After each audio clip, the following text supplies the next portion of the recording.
The lonely princess, far away in the endless sea of stars. There was a shining world of towers, castles, and cities made of crystal. On this world lived a princess, the only daughter of a mighty alien king. Her name was whispered across the kingdom. But not with love, not with pride. They called her weak, broken, cursed. She was born different from the others. Her body carried marks of struggle, and her legs could not move like theirs, in a land where beauty and strength decided worth. She was treated as if she had no place.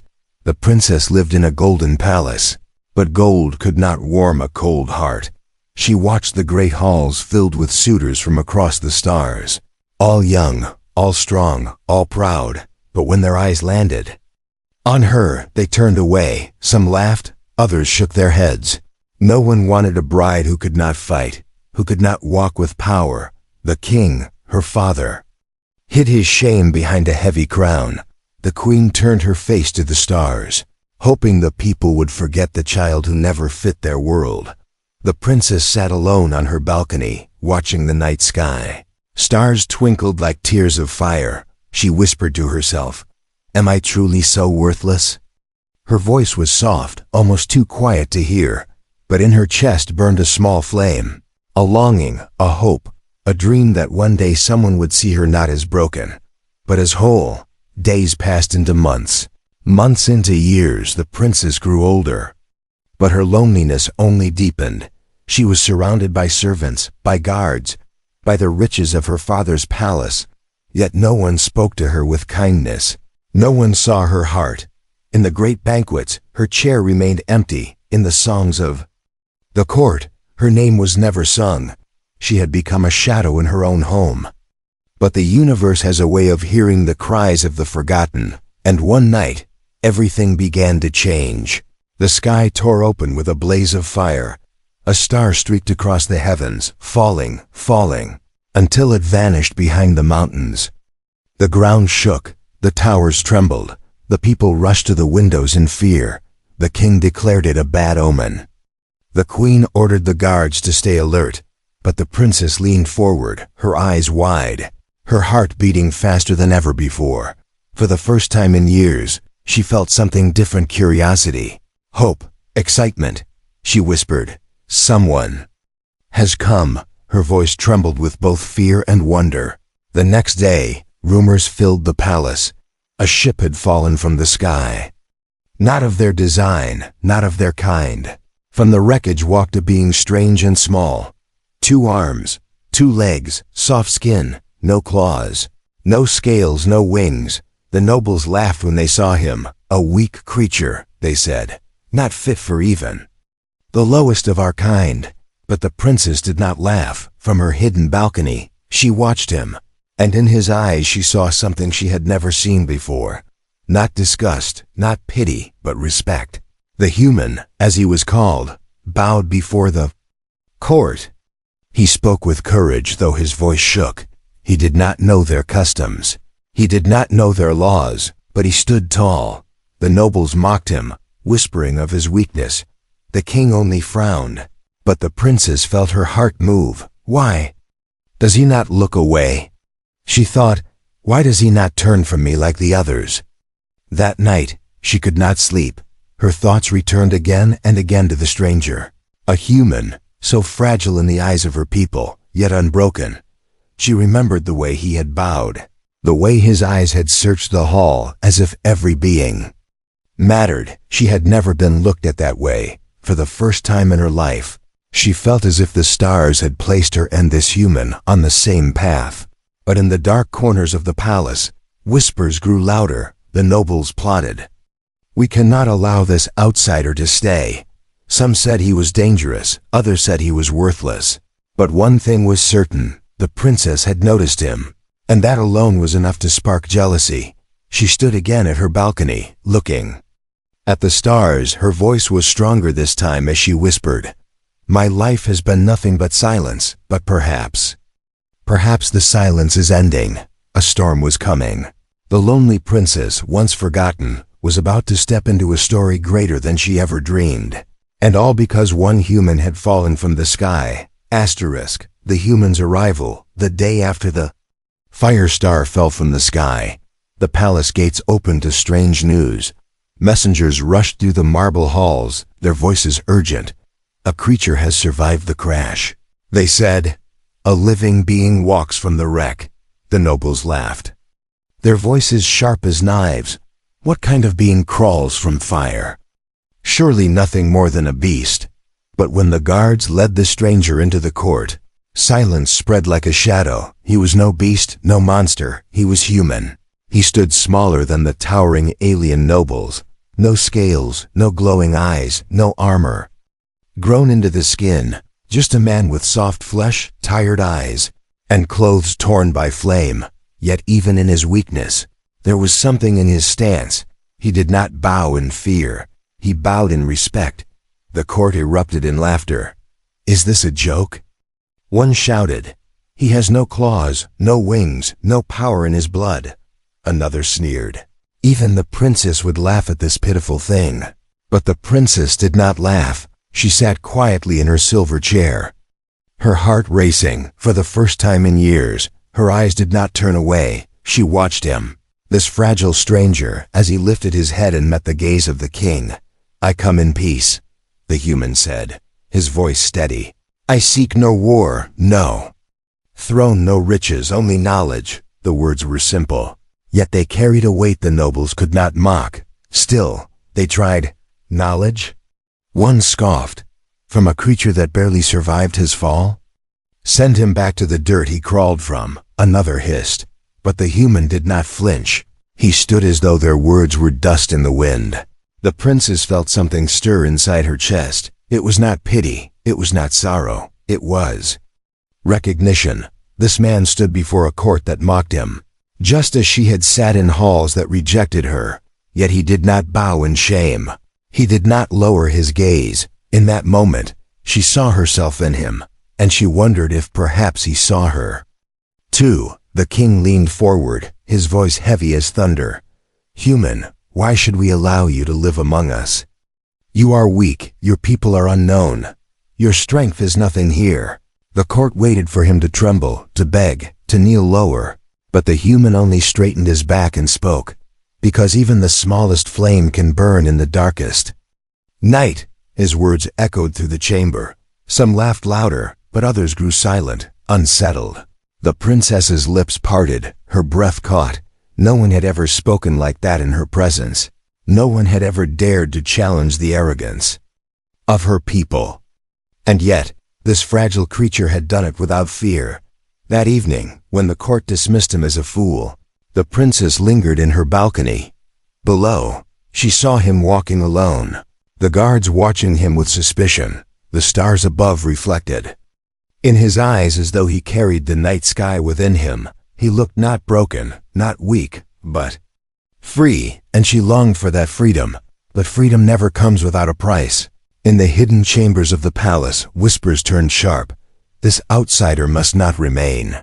The nobles muttered, he will poison the court with his weakness. He will bring shame to us all.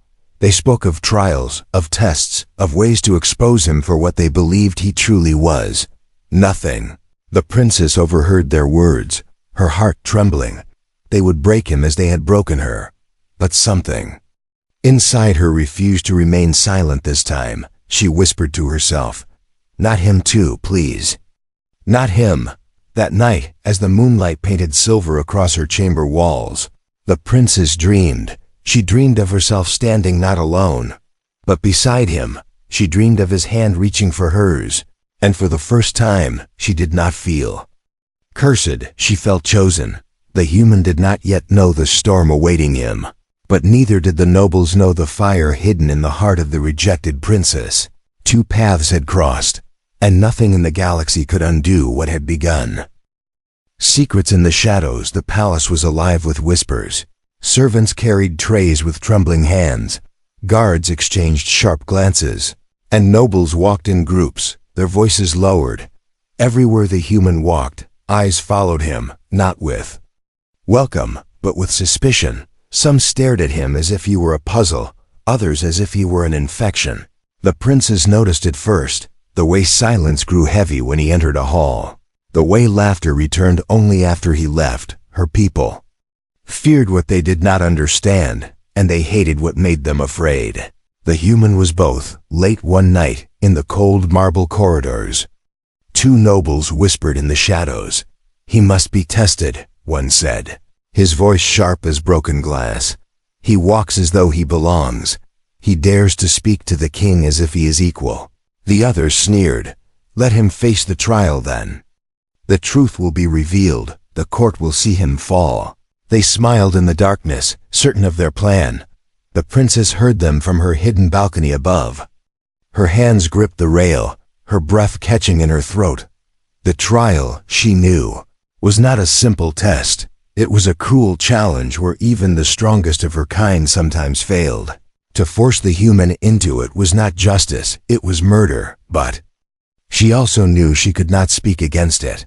Her voice carried no weight in the court. Her words were dust in the wind. Still, she could not let him face it alone. The next morning, the council hall burned with arguments. Nobles demanded the trial, pounding their fists against crystal tables. "The outsider must prove his worth," they cried. "He must face the beasts of our world or admit his weakness." The king's face was carved from stone, unreadable. Finally he nodded. "So it shall be." The princess felt her chest tighten as though chains had wrapped around her. The human did not bow his head. He did not argue. Instead, he asked only one question: "When?" The court laughed again, but the laughter held unease, for there was no fear in his voice, only calm. That night, the princess sat by her window, the stars reflecting in her eyes. Her thoughts swirled like storms. Why did he not refuse? Why did he not beg for mercy? And more than that, why did she care so deeply what happened to him?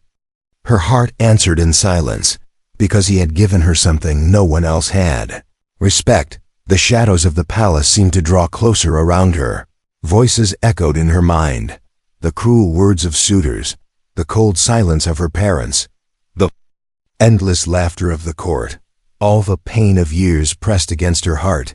And then, like a single flame in the dark, she saw his face, the way he had stood tall, the way he had spoken without shame. She could not let that flame be crushed. As the palace slept, the princess made her way through secret halls known only to her. Her cane tapped against the floor. Her steps slow but steady, she carried with her old scrolls, maps of the trial grounds, notes of the monsters that lurked there. If he was to survive, he would need knowledge, and knowledge was the one weapon she still held. At dawn, the human found a bundle at his door, wrapped in silver cloth. Inside were drawings of the trial pit, warnings of traps, sketches of creatures with sharp fangs and hidden weaknesses. No name was signed, only a single mark, a small star drawn in ink. He held it in his hands and smiled. He knew who had sent it. The court believed the human would be broken. The nobles dreamed of watching him fall. But in the silence of her chamber, the princess whispered, "You will not be alone." Her words floated to the stars like a vow, and somewhere in the shadows of the palace, unseen eyes watched her, a spy, loyal not to her, but to those who wished her silenced. The nobles now had two targets, the outsider and the forgotten princess who dared to help him. The game had begun. The shadows were no longer still. They moved, they whispered, they planned, and soon the trial would reveal not only the truth of the human, but also the hidden strength of the princess herself. Asterisk, the trial of fire. The day of the trial came like a storm. The skies above the palace turned dark, clouds glowing with red fire as if the heavens themselves wished to watch. Crowds filled the crystal stands, nobles in their jeweled robes, soldiers in iron armor, servants whispering with fear. At the center of the arena lay the pit, a circle of black stone, cracked from battles of the past. From its depths rose the smell of smoke and the sound of claws scratching against rock. The human stood at the gate, his clothes plain, his hands bare, no sword, no shield, no armor of any kind. He had asked for none. The court laughed when they saw him. "Look at him," one noble sneered. "He comes to die dressed as a farmer." Even the beasts will pity him, another mocked. But the human's eyes did not move to them. He looked only at the pit, calm as a silent flame from her balcony. The princess clutched the rail with trembling hands. Her heart pounded in her chest, her breath uneven. She had given him the scrolls, the warnings, the secrets of the trial. But would it be enough? The pit was merciless monsters bred in darkness, fire traps, shifting stones that swallowed the careless whole. Even the strongest warriors sometimes never returned, and yet here stood a human, fragile to her people, about to face death alone. The king raised his hand, his voice echoing through the arena. Let the trial begin. The gates groaned open, chains rattling. From the shadows within the pit came a roar so deep the ground itself shook. A beast emerged, tall as a tower, its skin armored with scales like black iron, eyes glowing with red fire. Its mouth opened, revealing rows of teeth sharp enough to cut stone. The crowd cheered with bloodlust. This is the end. Someone cried, "This human will be food." Another laughed, but the princess leaned forward, whispering under her breath, "Watch. Watch carefully." The beast charged, claws ripping into the ground. The human did not run. He moved aside at the last moment, rolling across the stone floor, the beast's claws striking only dust. Gasps rose from the crowd. The nobles frowned, whispering. "That was luck," one said. "Nothing more," another muttered. The beast turned, roaring again. Its tail lashed like a whip, striking at the human. This time he jumped aside, not with the speed of their warriors, but with the timing of someone who had studied. The princess's eyes widened. He had read her notes. He had memorized her warnings. Each movement was not chance, it was choice. Minutes passed, the fight growing more savage. The human dodged again and again, his body bleeding from shallow cuts, his breath heavy, yet he kept standing. The beast grew angrier, its strikes faster, more violent. The crowd that once laughed now grew restless. How does he still live? Someone whispered, "He should have been dead already." Another said. Then, at the exact moment, the beast raised its claws high. The human made his move. He darted forward, not away. With both hands he grabbed a shard of broken stone from the ground and thrust it deep into the beast's eye. The roar that followed shook the arena walls. The monster thrashed, blinded on one side, stumbling. The human pulled free and rolled clear just as the beast crashed into the pit wall. Dust exploded into the sky, hiding everything. When the dust cleared, the human was still standing. Blood covered his arms. His chest rose and fell like waves. But he was alive, and the beast lay broken at his feet. The arena was silent. No laughter, no cheers, only shock. The nobles stared with wide eyes, their mouths open but no words escaping. Even the king leaned forward. His cold mask cracked for the first time. And high above, the princess pressed her hand to her lips, tears burning her eyes. She whispered, "He did it," her voice breaking with relief. But deep in the shadows of the stands, the nobles who had plotted hissed to each other. "This cannot be allowed. He has made us fools. He must not leave the arena alive." The trial was not yet over, for in the darkness below the pit, more beasts stirred, chains rattling, eyes glowing. The human wiped the blood from his brow and lifted his gaze. He knew, as did the princess, this was only the beginning. The broken heart, the trial ended, but the echoes of the beast's roar still hung in the air. The human had survived, yet the arena did not cheer. Silence weighed heavier than stone. The nobles could not laugh. The courtiers could not speak. A fragile creature had done what many of their own had failed to do. The king rose from his throne, his voice slow and deep. The human has proven himself. For now, but though his words carried weight, his eyes burned with suspicion. To him, the victory was not honor, but threat. If this outsider could win the trial, what else might he steal from them? The princess, hidden behind her veil, felt her chest ache with pride. Her heart whispered what her lips could not speak. "You are not weak, you are stronger than them all."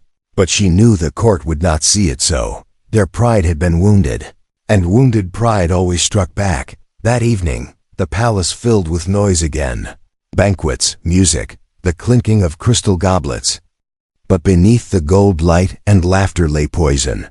The human stood among them, offered no seat of honor, only shadows at the edge of the hall. Nobles circled him like wolves, their smiles sharp as blades. "Tell us, human," one said, "why choose to live? You have no kingdom, no crown, no throne." Another whispered, "Perhaps you dream of one." The human did not answer their taunts.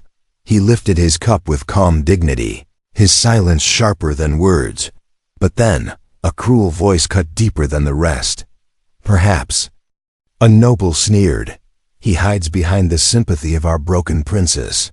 The hall erupted in cold laughter. The princess froze in her chair, her hands trembling against her cane. Their eyes turned to her, mocking, cruel. It was not the first time they had called her broken. But tonight the wound cut deeper, because now their cruelty had touched him too. The human set down his cup, his voice steady though the hall mocked around him. "She is not broken," he said. The laughter faltered. "She sees with clearer eyes than all of you. And she has given me more than your entire court ever could respect." The silence that followed was sharp as glass. The princess's eyes widened, tears stinging at the edges. No one had ever defended her in front of the court. No one had ever spoken of her with honor. But silence soon twisted back into laughter, harsher than before. "Then you are a fool," a noble barked. "Why speak for one who has no worth?" Another hissed. The king's hand struck the table like thunder, silencing the hall. "Enough," he said, though his tone carried no warmth for his daughter. He looked at the human, his eyes cold. "Is it true? Do you see her as more than what she is?" The human did not hesitate. "Yes," he said, his voice firm. "I see her worth even if none of you do." The princess's breath caught, her heart racing. But before hope could bloom, the court's laughter drowned it. They jeered, they mocked, they spat cruel words into the air. The princess lowered her eyes. Shame burning her skin, she thought. "He will regret this. He will leave me too." That night, she sat alone in her chamber, her tears falling silently onto her gown. All her life she had been told she was unworthy. Now even when someone dared to stand for her, it only brought more humiliation. Her heart felt heavy, torn between longing and despair. She whispered into the darkness, "I wish he had not spoken for me. Now they will hate him too." But as the moonlight crossed her floor, a knock sounded at her door. It was him, the human. He bowed slightly before entering, his eyes calm but kind. "I am sorry if I brought you pain," he said softly. She shook her head, unable to meet his gaze. "You should not defend me. It will only destroy you." He stepped closer, his voice steady as stone. "Then let it destroy me." Her head snapped up, her eyes wide. "Why?" she whispered, her voice breaking. "Because," he said, "I will be yours, if you will have me." The words struck her heart like fire. For a moment, she could not breathe. Could not think. No one had ever spoken those words to her. No one had ever chosen her, not despite her weakness. But with it, her tears fell again. But this time they were not only of sorrow. She pressed her hands to her chest, as if to hold her heart together. She whispered, but no words followed. Her silence was enough, her trembling smile enough. But in the shadows outside her chamber, unseen eyes watched. The nobles had sent spies, their ears pressed to the cold walls. They slipped back into the darkness with cruel smiles. "Now we know," one hissed. "The human is hers and she is his. Then we shall break them both." The vow had been made, pure and unshakable. But in the palace of lies, love was the most dangerous truth of all. The betrayal. The palace was quiet. Too quiet. After the banquet, after the laughter and jeers, the halls felt hollow. But silence often hides sharp blades. In secret chambers lit by pale blue fire, the nobles gathered, their faces twisted with anger, their pride wounded beyond repair. "This human makes us fools," one spat. He wins the trial. He dares to speak in our court, and worse, he speaks for her. Another slammed his fist against the table. If the princess rises, our power falls. We cannot allow it. Whispers turn to plans, and plans turn to a sentence. Take her away. Take them both. End this before it spreads. The next night, the princess walked her garden. Her cane tapped softly against the stone path. The moonlight rested gently on her pale face. She thought of the human's words, "I will be yours." They replayed in her mind like a song. For the first time, her chest felt light, her heart warm. But joy often walks beside danger. Unseen, shadows moved among the trees, silent as smoke. Before she could cry out, rough hands seized her arms. Her cane clattered to the ground, her voice choked with fear. "Let me go." She gasped, but no one listened. A cloth covered her mouth, the scent bitter, her strength fading. The last thing she saw before darkness claimed her was the cold glint of noble armor. When the human heard the alarm, rage tore through him like fire. He ran through the palace halls, past guards who offered no answers, past nobles who smirked with cruel silence. At last, he reached the king's throne room. "She has been taken." The human shouted, "Your daughter is gone." The king's eyes narrowed, his tone calm as ice. "Then perhaps fate has done what mercy could not." The words cut deeper than any blade. The human clenched his fists, his voice shaking with fury. "You would let your own blood be stolen?" But the king only turned away. "She was never fit to rule, and you are nothing but an intruder. Let the stars take you both." The human left the throne room with fire in his chest. If no one would save her, he would. Even if it cost him his life, far away, in the dark dungeons below the palace.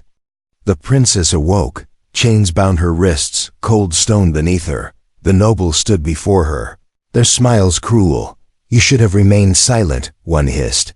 "You should have stayed in your shadow," another sneered. One leaned close, his breath foul. "You are not a princess, you are a burden. And soon, not even he will come for you." Her heart trembled, her body weak, but in her eyes a spark lit. "He will come," she whispered, her voice steady. The nobles laughed. "Then let him, and let him die with you." Above, the human searched. Through corridors, through gates, through secret tunnels the servants whispered about. At last he found the hidden stair. Torches burned dimly as he descended into the cold dark. Every step echoed like thunder in his chest. His mind whispered, "Don't be too late." When he burst into the dungeon, the nobles turned in shock. "You dare!" One cried, but the human did not answer with words. He answered with fists, with fury. Chains rattled as he tore them from the wall, lifting the princess into his arms. Her eyes met his, filled with tears and fire. "You came," she whispered. "I told you," he said. "I will not leave you."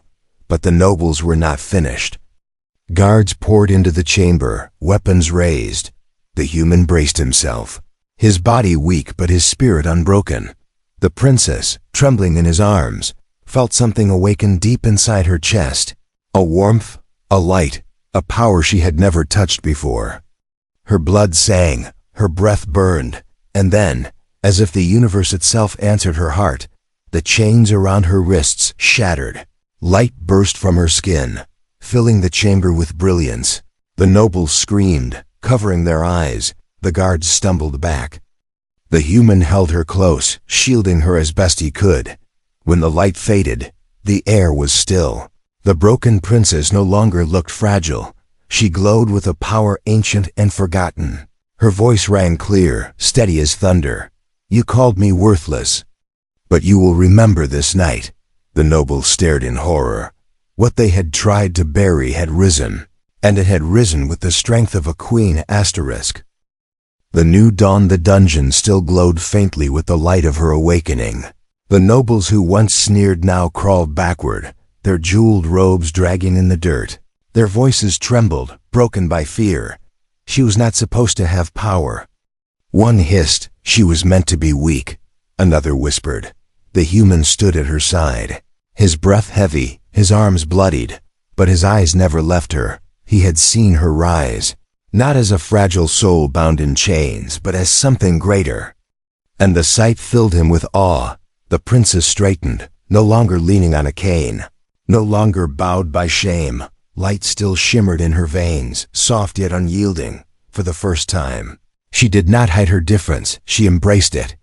Her voice rang through the chamber like a bell of judgment. You mocked me, you rejected me, you called me broken. But it was your pride that was broken, not me. The nobles tried to speak, but their words turned to stutters. The guards who had raised weapons lowered them, fear etched into their faces. No blade could strike against what they had just witnessed. The king soon entered, his cloak dragging across the floor. The crowd parted before him, heads bowed, but not in respect, in fear. He stared at his daughter, his face carved from stone. This power, he said slowly, it should not be yours. The princess lifted her chin. It was always mine. You only chose not to see it. His jaw clenched. But he could not deny the truth standing before him.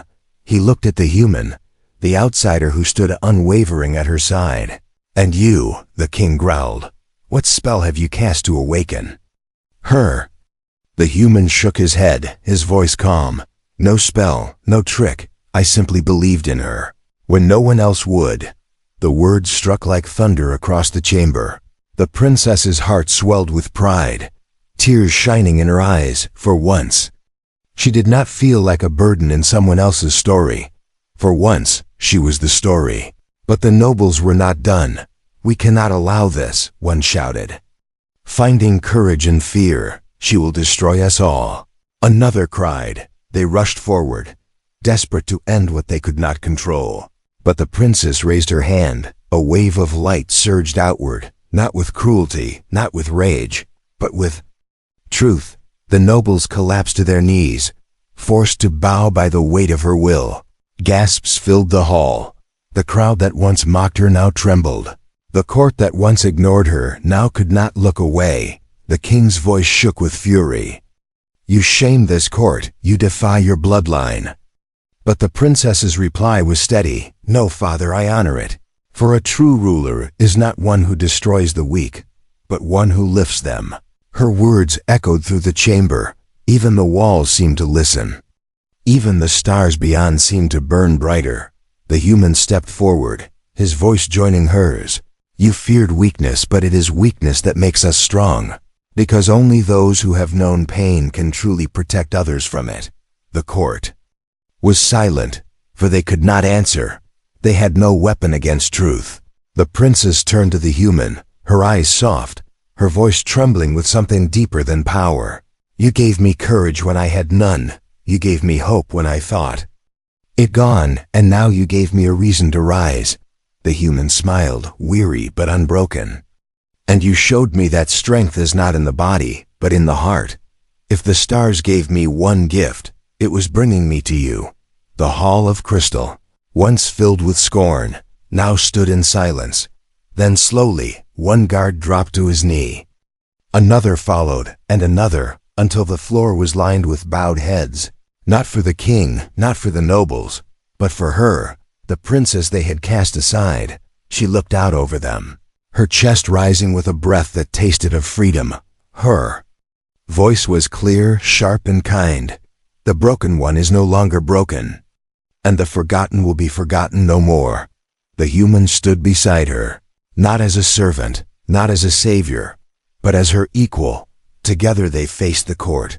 Together they faced the stars. And in that moment, a new dawn began, a story whispered. Not in cruelty, but in awe, of a princess once rejected, and a human who chose her when no one else would. A story that would cross galaxies, carried by voices who finally understood that love, respect, and courage burned brighter than any crown. Broken Princess was broken no longer. She was a queen, and beside her stood the one who had seen her worth from the start.